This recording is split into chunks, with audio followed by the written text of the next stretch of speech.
આપનું નામ?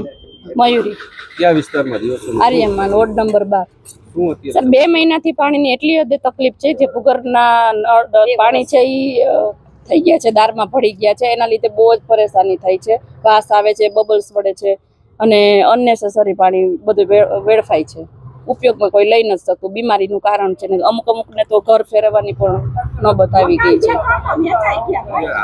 શું સમસ્યા? હાલમાં એ સમસ્યા છે કે ભૂગર્ભના લીધે, બ્લોકેજના લીધે અમારા ઈ પાણી છે એ બધા દારમાં પડી ગયા છે અને જો આ ટેન્કર આવ્યા ને બધા ટેન્કર મગાવવા માંડ્યા છે।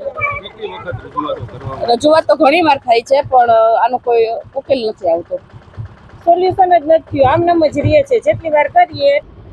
હું Kiritbhai Togadiya, Aryaman residency Aryaman owner association વતી અમે રજૂઆત કરીએ છીએ કે છેલ્લા 2 વર્ષ દરમિયાન અમારી સોસાયટીની અંદર 5 વખત આ સમસ્યા સર્જાઈ છે। જ્યારે આ સમસ્યા સર્જાય ત્યારે બે મહિના સુધી 50 થી 60 દિવસ સુધી આ સતત ચાલુ રહે છે। આ સમસ્યામાં બોરનું પાણી દરેક આખી સોસાયટી, બાજુની ઈગલ રેસિડેન્સી, ત્યારબાદ બાજુની શિવધારા રેસિડેન્સી અને બીજા સમગ્ર વિસ્તારની અંદર પાણી ખરાબ થાય છે અને જ્યારે પાણી ખરાબ થાય ત્યારે કેમિકલયુક્ત, દુર્ગંધયુક્ત એકદમ અને હેલ્થના ઇસ્યુ થાય, ઉલટી, ડાયરિયા આવી બધી સમસ્યા થાય છે અને સ્કિનના રોગો થઈને તેવું પાણી એકદમ થઈ જાય છે। તેની અંદર ખંજવાળ આવે અને પાણી એકદમ સાવ ખરાબ થઈ જાય છે।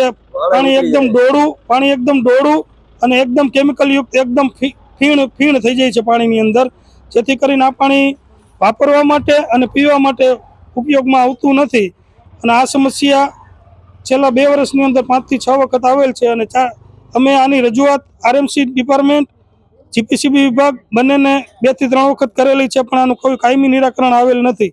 આ લોકો જ્યારે સમસ્યા આવે ત્યારે આ લોકો ગટર સાફ કરીને, મેઇન લાઇન, રોડ ઉપરની મેઇન લાઇન છે એ સાફ કરીને કાર્યવાહી પૂરી કરી દે છે અને મેઇન લાઇન સાફ કર્યા પછી 30 થી 35 દિવસ પછી પાણી નોર્મલ થાય છે, જેથી કરીને અમે વિનંતી કરીએ છીએ કે ભાઈ આ પાણી આ સમસ્યાનો કાયમી નિકાલ માટે આરએમસી ડિપાર્ટમેન્ટ અને જીપીસીબી ડિપાર્ટમેન્ટ બંને સંકલનમાં રહીને આની કાર્યવાહી કરે અને અહીંયા જે કંઈ ફોલ્ટ હોય, મેઇન લાઇન ફોલ્ટ હોય તો મેઇન લાઇન પાઇપલાઇન બદલવાની કાર્યવાહી કરે, રોડ ઉપરની જે મેઇન પાઇપલાઇન છે અથવા કોઈ ઇન્ડસ્ટ્રીયલ કેમિકલ જમીનની અંદર ઉતરતું હોય, અહીંયા પાછળની બાજુ ઇન્ડસ્ટ્રીઝ છે, જમીનની અંદર કોઈ ઇન્ડસ્ટ્રીયલ પાણી ઉતરતું હોય તો એનો શોધીને એને કાયમી માટે બંધ કરાવે, જેથી કરીને અમને આ સમસ્યામાંથી કાયમી માટે છુટકારો મળે।